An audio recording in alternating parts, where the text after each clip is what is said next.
2018 চনত প্ৰধানমন্ত্ৰী নৰেন্দ্ৰ মোদী ডাঙৰীয়াই পৰীক্ষা পে চৰ্চা কাৰ্যসূচীটো আৰম্ভ কৰিছিলে। ই বহুত সৃষ্টিশীল আৰু বহুত শৈক্ষিক এটা innovative, creative and educative program. আৰু ইয়াৰ যি অষ্টম সংস্কৰণ আজি মই তামোলপুৰত ছিনিয়ৰ ছেকেণ্ডেৰী স্কুলৰ ছাত্ৰ ছাত্ৰীসকলৰ সৈতে এই কাৰ্যসূচী মই শুনো, ইয়াক প্ৰত্যক্ষ কৰোঁ।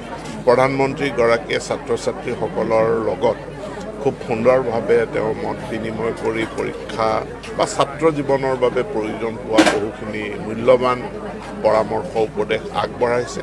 আৰু এইটো পূৰ্বে কোনো ডাঙৰ অডিটৰিয়ামত হৈছিল, এইবাৰ এখন মুকলি পাৰ্কত খুব অভিনৱভাৱে নতুন ধৰণে তেওঁ উপস্থাপন কৰিছে। খুবেই ভাল হৈছে। মই ছাত্ৰ ছাত্ৰীসকলক অনুৰোধ কৰিছোঁ, যিসকলে গোটেই কথাখিনি বুজি পোৱা নাই, পৰীক্ষা পে চৰ্চা ইউটিউবত উপলব্ধ থাকিব, বেলেগ চেনেলটো উপলব্ধ থাকিব। চ' ইয়াক যাতে পিছত হ'লেও নিজে চাই শিকিবলৈ যত্ন কৰে। BTRৰ যি 10খন কলেজ BTRে তেওঁলোকক প্ৰভিন্সিয়েলাইজ কৰিছে, তাৰ তেওঁলোকৰ দৰমহাৰ পইচা গ্ৰাণ্টিন এইড হিচাপে BTC লৈ অসম চৰকাৰে প্ৰদান কৰিছে আৰু এইটো কৰি থাকিব।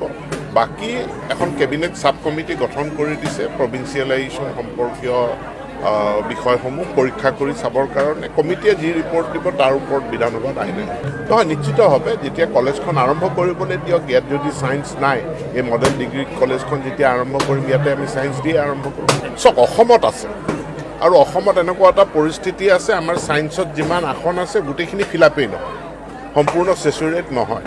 গতিকে বিষয়টো আমি তামোলপুৰত, গুৰেশ্বৰত এনেকৈ নাচাই পেলাই যদি অসম ভিত্তি হিচাপে চাওঁ, অসমত পৰ্যাপ্ত পৰিমাণৰ ছায়েন্স কলেজ আছে। তামোলপুৰ এটা বিধানসভা সমষ্টি, আগৰ বিধানসভা সমষ্টি বা এতিয়া তামোলপুৰ জিলাখনত ছায়েন্স কলেজ নাই। তো চৰকাৰে এইটো খুব যোগাত্মকভাৱে 2018 চনত প্ৰধানমন্ত্ৰী নৰেন্দ্ৰ মোদী ডাঙৰীয়াই পৰীক্ষা পে চৰ্চা কাৰ্যসূচীটো আৰম্ভ কৰিছিলে। ই বহুত সৃষ্টিশীল আৰু বহুত শৈক্ষিক এটা innovative, creative and educative programme.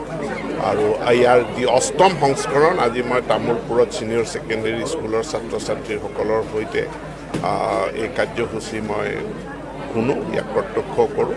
প্ৰধানমন্ত্ৰীগৰাকীয়ে ছাত্ৰ ছাত্ৰীসকলৰ লগত খুব সুন্দৰভাৱে তেওঁ মত বিনিময় কৰি পৰীক্ষা বা ছাত্ৰ জীৱনৰ বাবে প্ৰয়োজন হোৱা বহুখিনি মূল্যৱান পৰামৰ্শ উপদেশ আগবঢ়াইছে। আৰু এইটো পূৰ্বে কোনো ডাঙৰ অডিটৰিয়ামত হৈছিল, এইবাৰ এখন মুকলি পাৰ্কত খুব অভিনৱভাৱে নতুন ধৰণে তেওঁ উপস্থাপন কৰিছে। খুবেই ভাল হৈছে। মই ছাত্ৰ ছাত্ৰীসকলক অনুৰোধ কৰিছোঁ, যিসকলে গোটেই কথাখিনি বুজি পোৱা নাই, পৰীক্ষা পে চৰ্চা ইউটিউবত উপলব্ধ থাকিব, বেলেগ চেনেলটো উপলব্ধ থাকিব। চ' ইয়াক যাতে পিছত হ'লেও নিজে চাই শিকিবলৈ যত্ন কৰে। BTRৰ যি 10খন কলেজ BTRে তেওঁলোকক প্ৰভিন্সিয়েলাইজ কৰিছে, তাৰ তেওঁলোকৰ দৰমহাৰ পইচা গ্ৰাণ্টিন এইড হিচাপে BTC লৈ অসম চৰকাৰে প্ৰদান কৰিছে আৰু এইটো কৰি থাকিব। বাকী এখন কেবিনেট ছাব কমিটি গঠন কৰি দিছে প্ৰভিন্সিয়েলাইজেশ্যন সম্পৰ্কীয় বিষয়সমূহ পৰীক্ষা কৰি চাবৰ কাৰণে। কমিটিয়ে যি ৰিপৰ্ট দিব তাৰ ওপৰত বিধানসভাত আইন নহয়, নিশ্চিতভাৱে যেতিয়া কলেজখন আৰম্ভ কৰিবলৈ দিয়ক। ইয়াত যদি ছায়েন্স নাই, এই মডেল ডিগ্ৰী কলেজখন যেতিয়া আৰম্ভ কৰিম, ইয়াতে আমি ছায়েন্স দিয়ে আৰম্ভ কৰিম। চব অসমত আছে আৰু অসমত এনেকুৱা এটা পৰিস্থিতি আছে, আমাৰ ছায়েন্সত যিমান আসন আছে গোটেইখিনি ফিলাপেই নহয়, সম্পূৰ্ণ ছেচুৰেট নহয়। গতিকে বিষয়টো আমি তামোলপুৰত, গুৰেশ্বৰত এনেকৈ নাচাই পেলাই যদি অসম ভিত্তি হিচাপে চাওঁ, অসমত পৰ্যাপ্ত পৰিমাণৰ ছায়েন্স কলেজ আছে। তামোলপুৰ এটা বিধানসভা সমষ্টি, আগৰ বিধানসভা সমষ্টি বা এতিয়া তামোলপুৰ জিলাখনত ছায়েন্স কলেজ নাই। তো চৰকাৰে এইটো খুব যোগাত্মকভাৱে